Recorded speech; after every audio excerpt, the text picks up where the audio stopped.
今のね当たりがなんかニジマスじゃないかなと思って、ですからねトラウトのね切り身。ただこれね甘塩なんですよ。本マスがねもう売ってなくて、甘塩、ね、塩振ってあるやつにどうなのかちょっと分かんないんだけど、まあこれはねニジマスしか来ないからね、ちょっとでかいかな。餌ちょっとでかいな、でかい。半分に切ろう。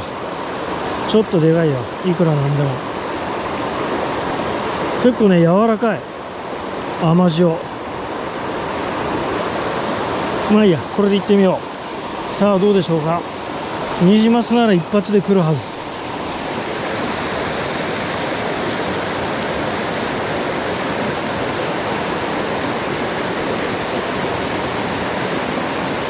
来なければね岩中ヤマメですよ。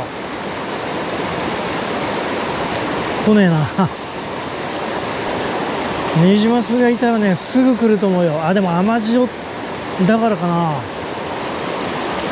関係ないよね多分ね。ダメだな、ブドウ虫に変える。ニジマスじゃない。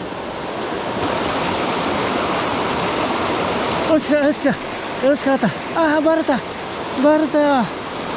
もうダメだな、イワナだった。もうダメだと思う。よし来た。ああまたバレた。なんでだ、なんでバレる。針大丈夫かねえ、イワナ針の7号だけど。よし来た。よっしゃ、よしかかった。やっとだ、やっと釣れたよね。真っ黄色いイワナちゃんが、ちっちゃいけどね。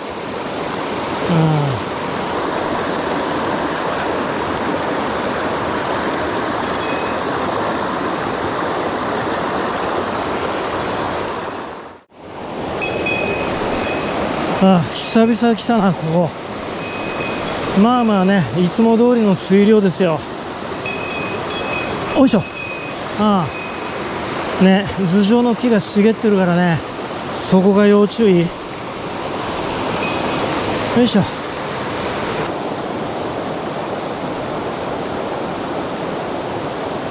お、来た。来てる。よっしゃ。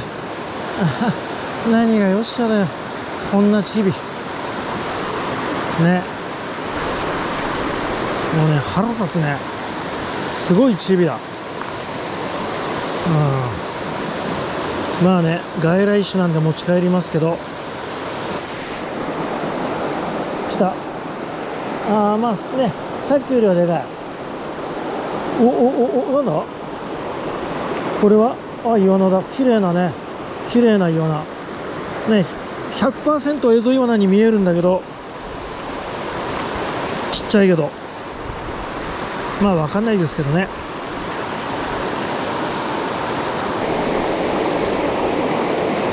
お、来た。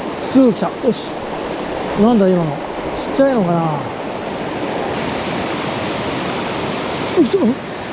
なんだ今すごい引きだったな。来たけどこれが今のとは違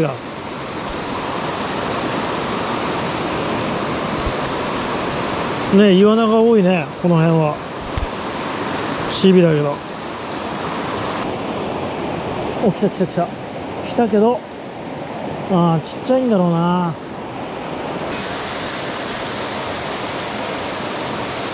お、来た。よし来た。どうだろう、どのぐらいのサイズなのか。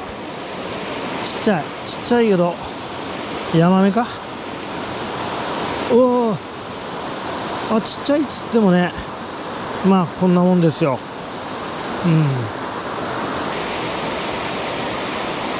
来たけどどうだ、ちっちゃいな。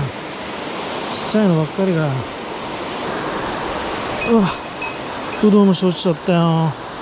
流れてるブドウ虫。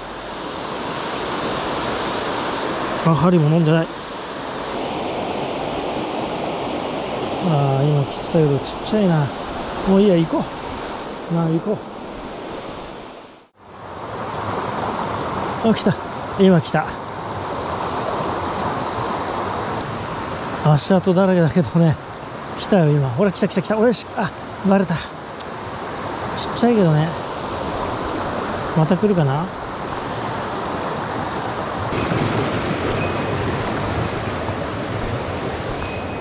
ああ、もうね、この辺どっからでも入れるからね。川にすごい足跡だらけだ。お、すぐ来た。今すぐ来たぞ。よっしゃよっしゃ、シビだ。ああ、こんなの食ってもしょうがないけど、まあいいや。お、来た来た来た。よっしゃ。お、結構でかい。お、結構でかいぞでかいぞ。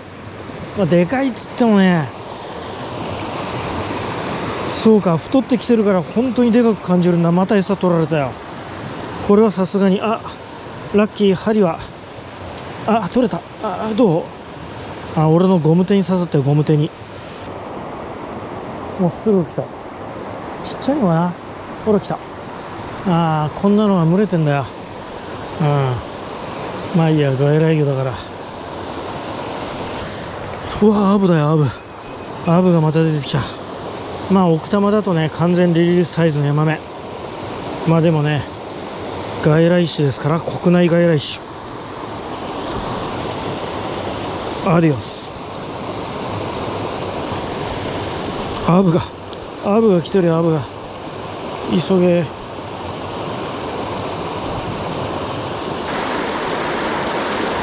お、来た来た来た。よし。お、君か。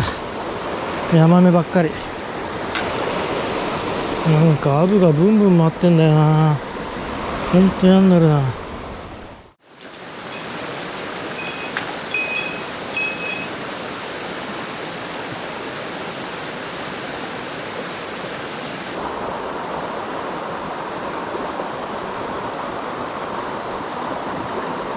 お、来た来た来た。よし、来たけど、どこ行った。おお、でかいな。結構でかいな。よしよしよっしゃよっしゃよっしゃ。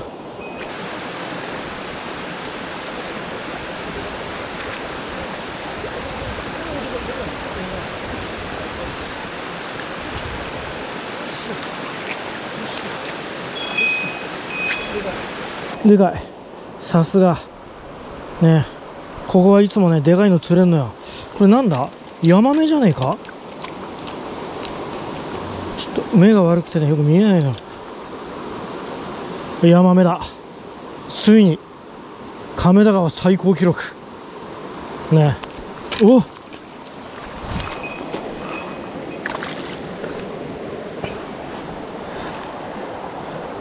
ほら、ブドウ虫で来た。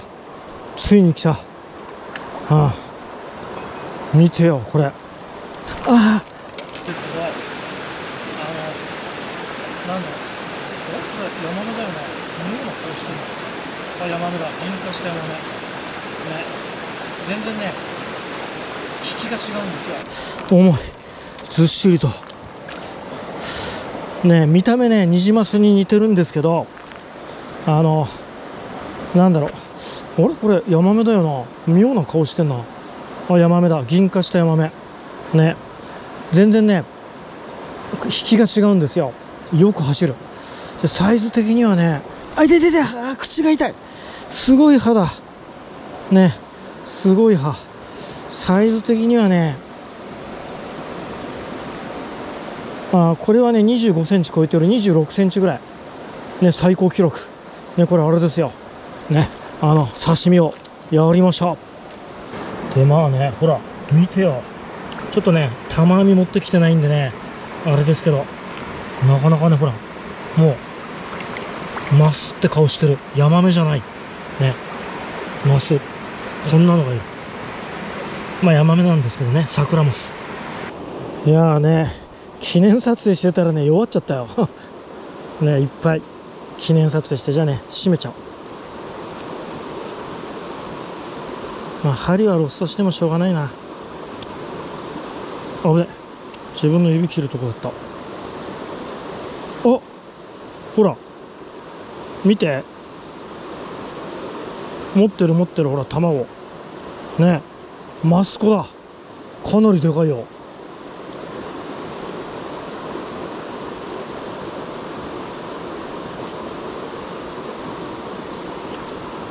うん。まあこれは後でね、針ついてる。もうね、暗くなってきた。2点取りなし。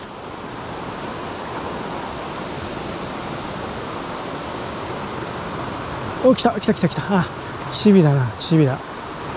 あ、よし来た、よし来た。ああ、まあね。お、来た来た来た。なんだなんだ。ああ、ブドウ虫飛んでったよ。もう腹立つよな、もう。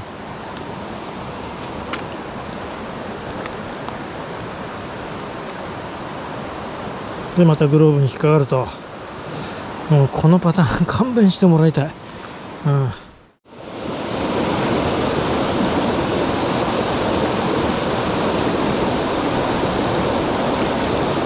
お、来た。ああ、来た来た来た来た来た。お、結構でかいな。上がってこねえもん。あ、流れに入ったんだ、流れに。よしよし、来い。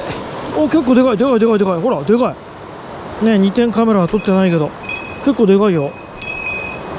あ、ニジマスじゃないかこれ。あ、ニジマスだ。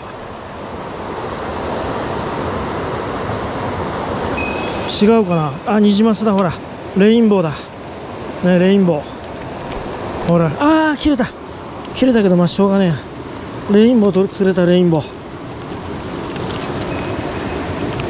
こっから上はね、結構レインボーがねいるんですよ。映ってるかな。おほ、心臓がね、心臓がトクトクいってる20センチぐらいかな。うん、閉めちゃいますよ。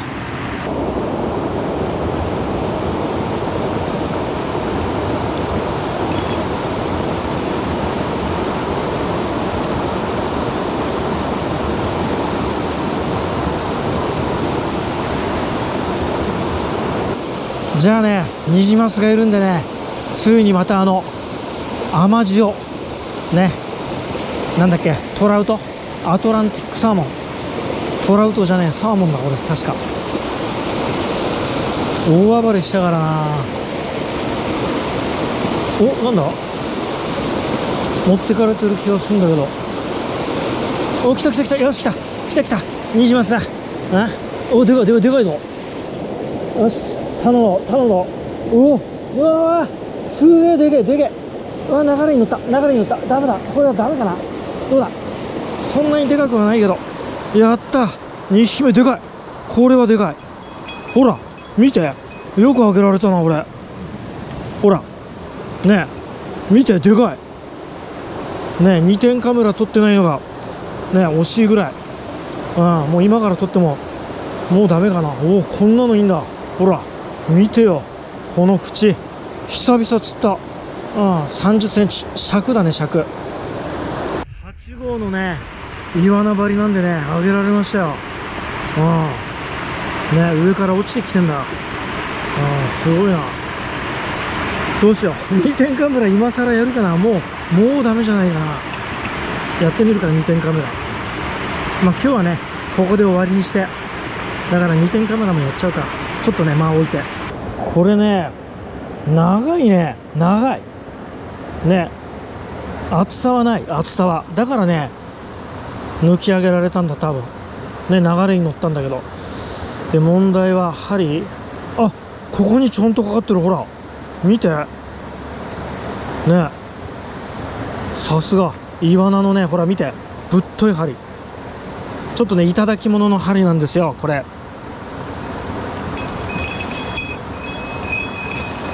ね。かなり前にね視聴者の方からいただいたねイワナ用の針。なかなかね奥多摩大目では私これ使う機会がなかったんだけど、亀田川でね大活躍ですよ。本当ね、ありがとうございます。ハリスはね6号でした。ハリスは6号ね。ラジオペンチもいただき物で、本当皆さんのね、なんだろう、励ましで今日もね、撮影ができると。ありがとうございます。じゃあね、腹咲いちゃう。長い。もうね、繁殖期は終わってるから、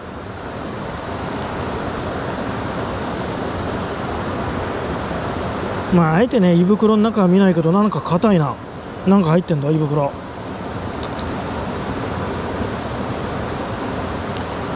なんだ。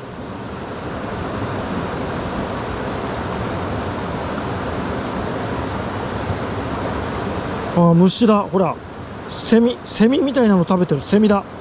なんかちっちゃなセミみたいなの食べてる。まあまあ、いいですよ。ね、海に返す。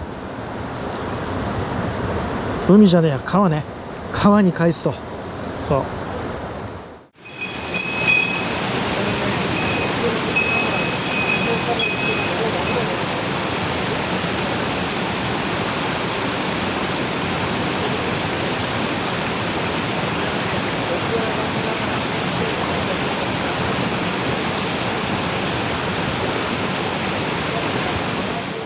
戻ってまいりました。シャワー浴びてね、すっきり。まあ、このね、最後に釣った目立つ釣果だけここに置いてるんですけど、残りはこれ。ヤマメとイワナ。まあね、20センチぐらいのヤマメイワナも混じってましてですね。まあ、全部で数十匹ですかね。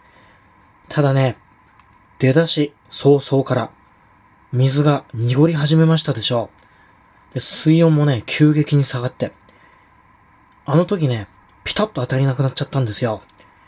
まあ、ですからあれがなければね、もっと釣れたかもしれません。でね、これ、測りました。でね、このニジマス、なんと33センチ。新中野ダムの上でね、春に釣れたのと同じぐらいですよ。まあ、そのクラス。ただね、痩せてんの、ほら。見て。すごく痩せてる。ただ歯は鋭いね。で、このニジマスは23センチ。で、このヤマメ。銀化して。ね、あとこういうマスコなんか持ってるやつ。これはね、まあ、多めに見て26センチ。25. 点何ミリだと思うんですけどね。約26センチ。まあですからね、当初の目的のアンマ釣り。まああれはね、出だしでね、唐突に中止にしたんですけど、まあその後続けていてもね、そこそこ持ち帰れましたよ。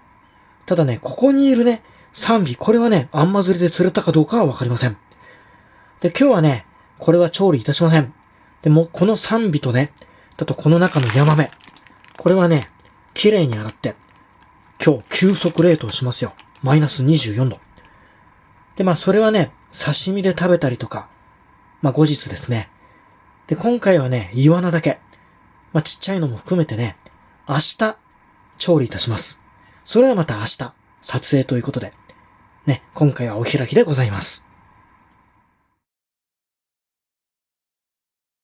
腹ペコさん、万歳。ね。今ね、腹ペコさん、いらっしゃいにしようか迷ったんだけど、コンマ何秒かでね、万歳にしちゃいました。で、ここはね、私の函館の実家でございます。っていうかね、もう私の家ですよね。うん。そこの庭と、ぐぐっと全手動、にょん。はい、いつもの。これはステンレスの流しの上。もうね、準備万端ですよ。ね、カメラ回ってからね、あれこれ準備するやつはね、アマチュア。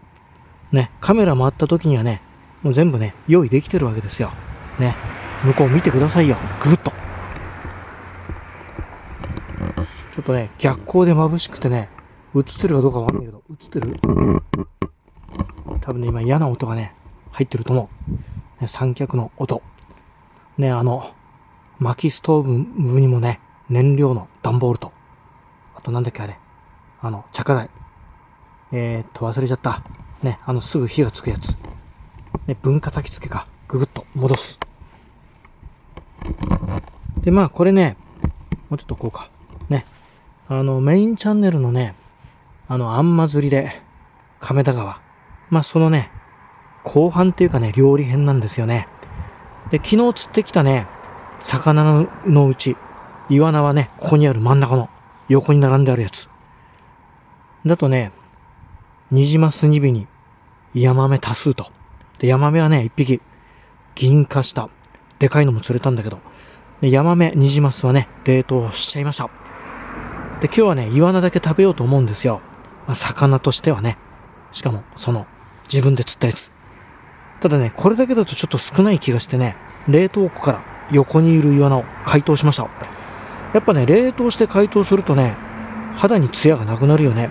なんか目もね、死んだ魚のような目をしている。まあまあでもね、味は変わらない。で、これを使ってね、何をするのか。で、前々からね、やりたかった料理の簡易版。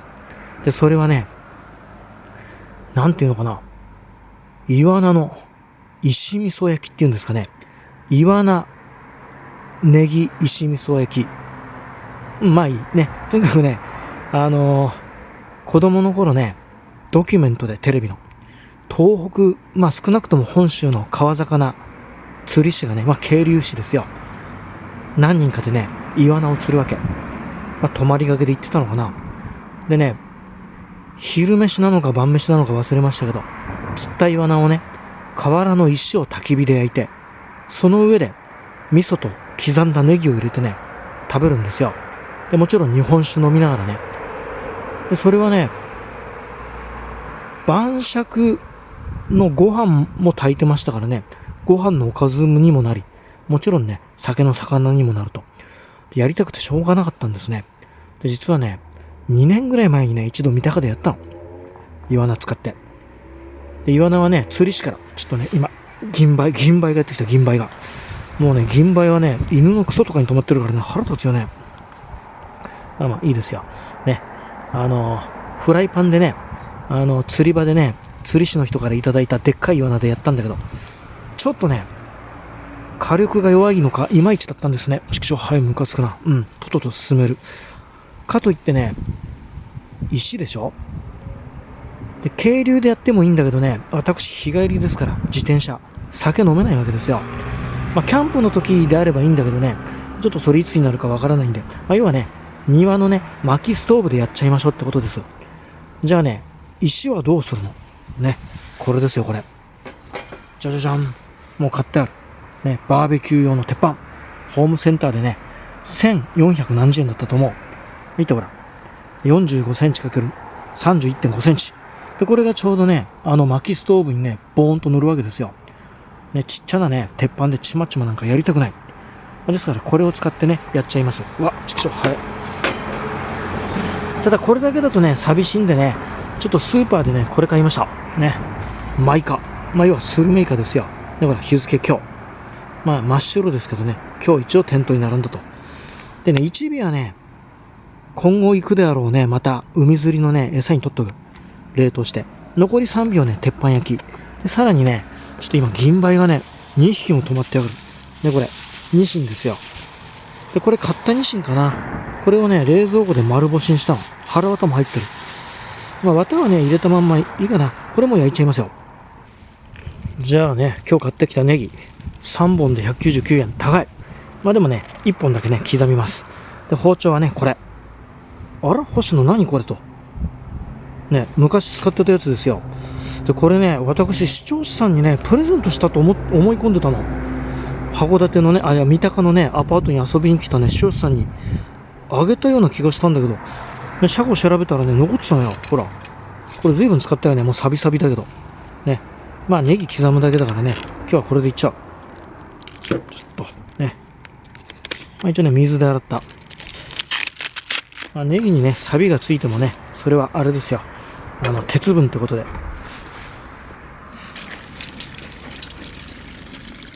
やばい、急がないと。ね、どんどん、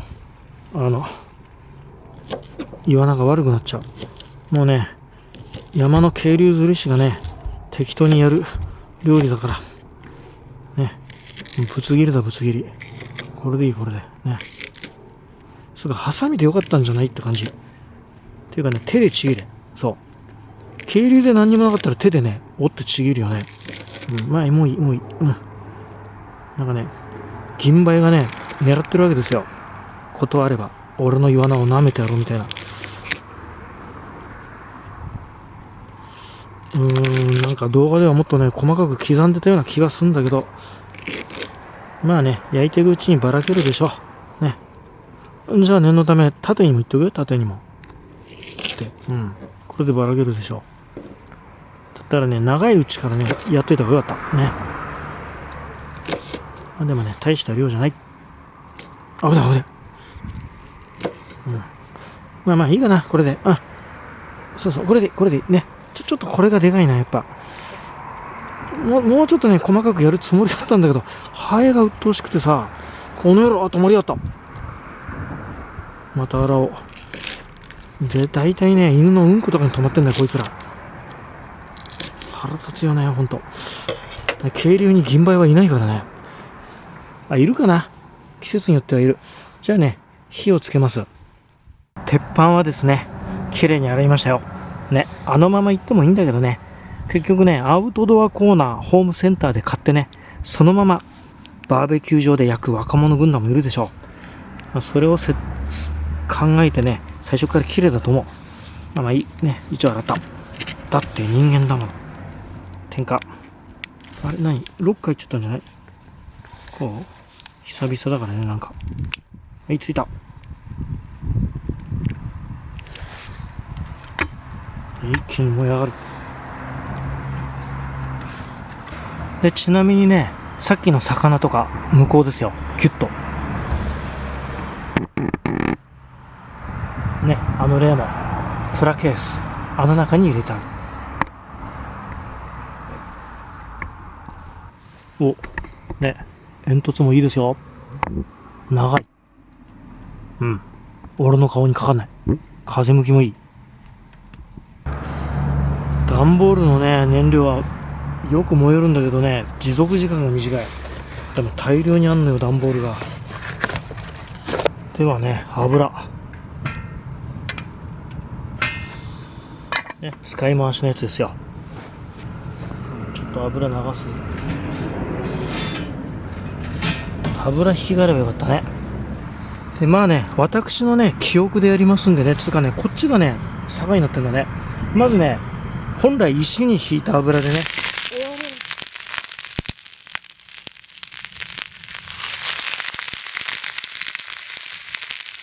岩菜を焼くと。よし、岩菜を焼くと。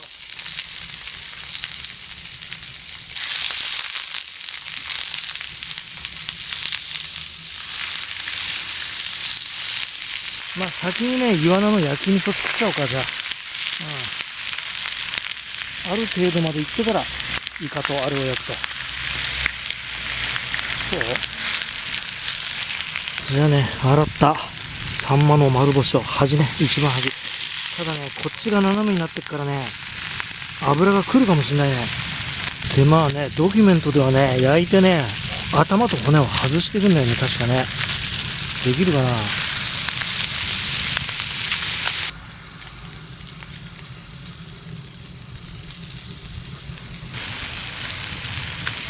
お、やべえ、日清どうなった。やべえ、日清油が混じる。もういいよね、多少混じってもね、本式じゃないから。逆だったな、これ。ほら、日清油が来てるもん。なんとか。折れた。割り箸折れた。持ってこなきゃ。ねえ、ちょっと時間経っちゃったよ。しかも日清油に混じった。もういい。ね。気にしない。これね、頭の骨とか取るのこれ無理だよね。針飲み込んでなきゃいいけど。まあ一応ね、釣り針はね、ないかどうかちゃんと見たんだけど。こっちね。よし、ほら。確かドキュメントではね、丁寧に取ってたんだよね。こういう頭とか。ね、尻尾。まあ、サイズもね、これよりでかかったと思うけどね。ちょっと軽く弱くなってきた。まあいい。ね。もう一回、まず取ることを優先的にしよう。そう。イカも入れちゃう。イカも忘れずに。じゃあイカ。ドーン。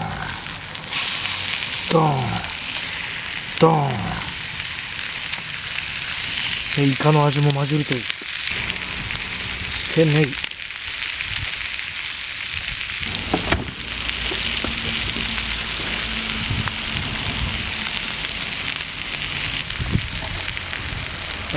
スーパーで一番安い味噌。ドーン。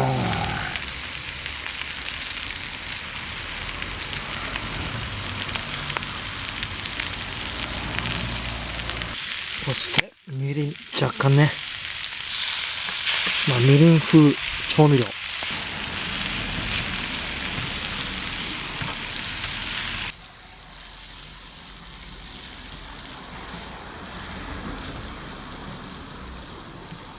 いかいかいか。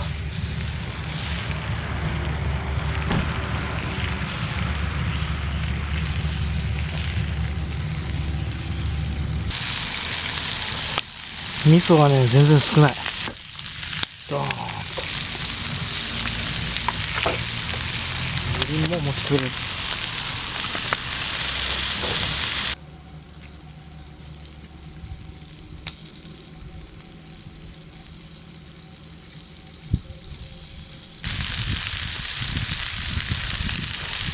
味噌とのね比率はこのぐらいだった気がする。よ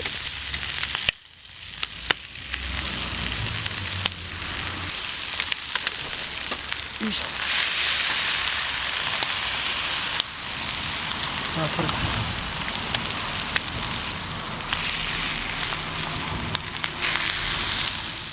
戻ってまいりました。と言ってもね、庭からというよりもね、シャワーから。ね、シャワーを浴びてさっぱりですよ。ですからね、焼いてからね、目の前にある料理、もう30分以上経ってる。しょうがない。ね。でお酒はね、こちら。いつもの丸、清酒。これをね、キンキンにね、冷凍庫で冷やしてある。今日も暑かったね。でもね、最近の中ではね、普通の暑さ。暑いことにね、見てほら、水色になってるほら。シャーベット状だ。それがいいことなのかどうなのか。じゃあね、乾杯。おー、あらそうか。ね、凍ってるから、ね、シャーベット状の部分と上の上澄みでね、味が違うよ。濃度が違うんだろうね。といったところでね、いきますよ。これね、もちろんね、今日全部食べれません。ですからね、明日、朝ごはん。明日の晩酌にも食べれるぐらいの量がある。じゃあいきますよ。でね、そう。シャワー浴びながらもね、頭振り絞って思い出したんだけど、とにかくね、骨はこまめに取ってましたよね、動画のおじさんたちは。3人だったかな。3人でね、渓流釣り師が。で、もうね、ほんと身がね、残んないくらい、味噌と混じっちゃって、そんな感じだったから、まだね、骨が入ってる。まず、いただきます。やっぱ骨がね、気になるね。しょっぱい。かなりしょっぱい。でもね、イワナのね、身の焦げた匂い。焦げたっていうか香ばしい匂い。じゃあ、イワナの甘みがこう感じれるかっていうとね、味噌の量が多かった。ね。圧倒的に味噌の量が多かった。これ確かね、釣れたイワナの数によってね、釣り師が3人なのに、イワナがね、3匹しか釣れなかったと。その場合はね、味噌とか多めにするんだろうね。餃子ニンニク入れたりなんかして。ただ今回一人用なんでね、ちょっと味噌少なくしてもよかったよね。ご飯にぴったりだと思う。ただ、これ出されたらね、何なのかわかんないよ。味噌の味が強くて。郷土料理のね、何か、海で採れたね、流通にも乗らないような小魚をね、漁師の、ちょっと飲む。漁師のご家庭がね、こうすり身にして、味噌と混ぜて、焼いて食べる。なんかさんが焼きとかありましたね。実はこれ、エゾイワナなんだぜって言ったらね、驚きますけど。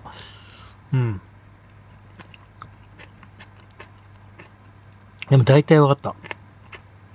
もっとね、イワナの量が多くなきゃダメ。で、冷凍庫にね、イワナいるんだけど、天ぷらサイズが多いんですよ。比較的でかいのはヤマメばっかり。だからね、どれだけヤマメが釣れるかってことなんだけど、今度ね、またやりますよ。圧倒的にね、魚の身が少ない。もうちょっと多い方がね、どの道ね、飛び上がるほどうまいって感じじゃないと思いますよ。まあ、渓流釣りのね、その場で、もう汗かいて疲れてますから、ね、塩分をね、体が欲するわけでしょ。でそれで酒飲みながら仲間とやったらね、うまいですよ。うん。ただね、一人でね、家でやる分にはね、薪ストーブで豪快にやる必要ないもんね。うん。で、ホットプレートでね、まあ、ちょっとね、もうちょっと高価な味噌買って、まあ、数百円の。ね、ちまちま料理した方がね、酒のつまみにはいいかもしれない。これね、あんまり食べるとね、ちょっと塩分がね、怖い塩分がすごくしょっぱい。だからね、明日、ね、朝飯と一緒に、残りはね、母さんにでもね、珍味ですとか言って、まあね、母さんには渡せないけど、ね、ちょっと、年寄りにはね、出せない。うん。塩分濃度高すぎて。あと、この辺はね、今食べる必要ないだろうってことで、ね、ちょっと動画に映すだけで、撮影の後ね、一人で食べますよ。買ってきたやつだから。うん。